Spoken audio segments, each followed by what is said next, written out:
berasal dari Prodi Akuntansi Fakultas Ekonomi dan Bisnis Universitas Tanjung Pura. Saya berasal dari Sintang. Dengan virus corona kini telah menyebar ke penjuru dunia, bermula dari Wuhan.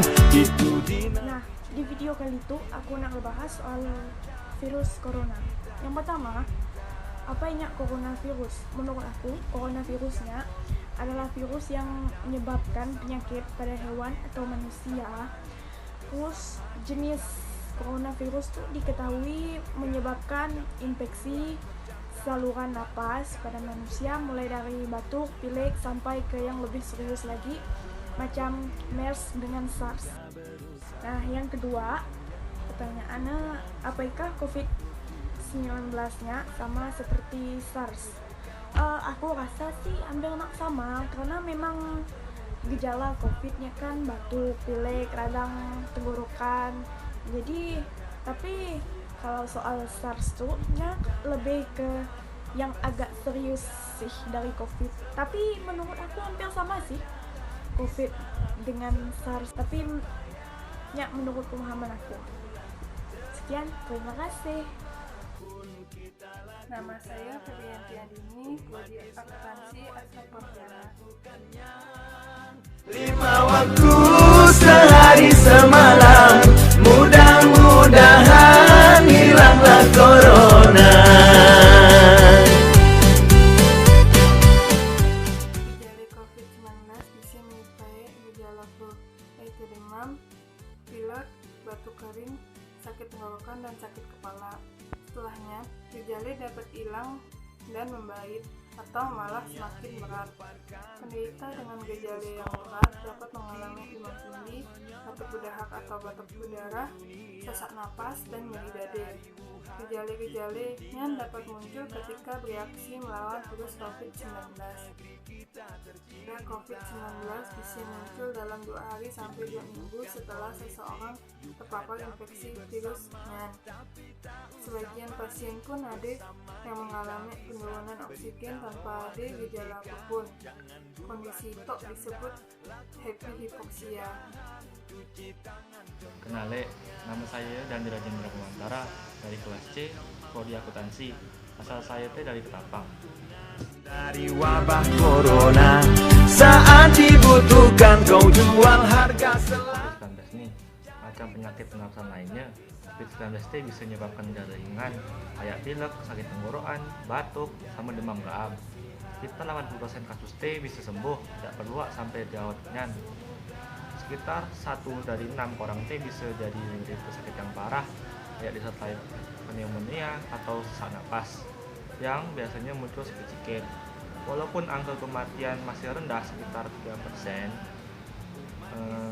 tapi untuk orang yang dah tua sama orang-orang yang kondisi medisnya dah ada sebelumnya macam diabetes, sakit jantung, darah tinggi, mereka biasanya lebih rentan sakitnya parah.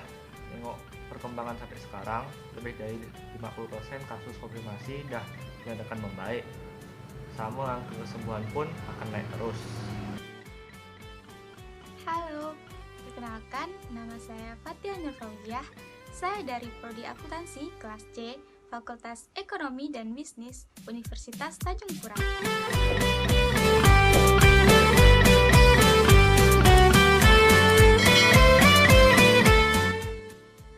Opo antibiotik efektif kanggo nyegah lan ngobati COVID-19? Jawabannya ora. Antibiotik mung kanggo nglawan bakteri dudu virus. Karena COVID-19 disebabkan teko virus, mulake antibiotik ora iso kanggo nyegah utawa ngobati. Tapi nek kowe dirawat di rumah sakit terus didiagnosis COVID-19, mungkin kowe bakal dikei antibiotik amarga sering kelakon infeksi sekunder sing disebabkan bakteri. Halo, perkenalkan nama saya Omtiara, Prodi Akuntansi kelas C asal dari Pawang. Lakukan pencegahan, cuci tangan contohnya. Kita cuma Siap Siapa aja sih yang bisa kena COVID-19 nih?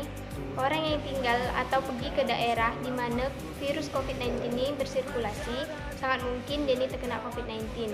Nah, mereka yang terinfeksi ini adalah orang-orang yang dalam 14 hari sebelum muncul gejala melakukan perjalanan dari negara terjangkit atau kontak erat macam anggota keluarga, rekan kerja, ataupun tenaga medis yang merawat pasien sebelum mereka tahu kalau pasien itu tuh positif COVID-19. Petugas kesehatan yang merawat pasien yang positif COVID-19 beresiko lebih tinggi dan harus bisa lindungi diri mereka sendiri dengan prosedur pencegahan dan pengendalian infeksi yang tepat.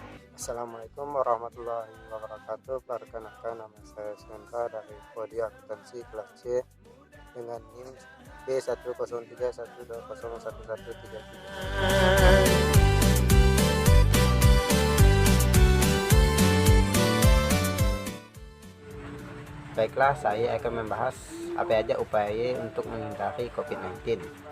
Yang pertama ialah sering-sering cuci tangan. Sekitar 98% penyebaran penyakit bersumber dari tangan. Cuci tangan hingga bersih, gunakan sabun dengan air ngalir, efektif membunuh kuman, bakteri, dan virus, termasuk virus corona. Yang kedua, jauhi nyentuh balah muka.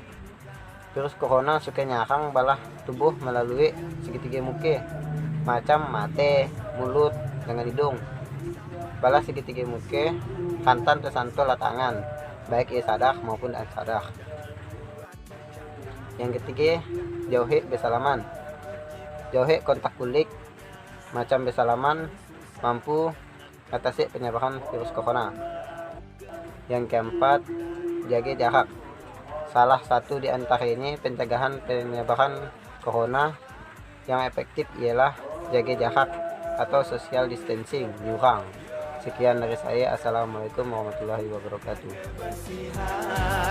Cuci tangan dan membasuh muka seperti di dalam ajaran Islam. Sebelum sembahyang wudu bermula, telah lama pun kita lakukan.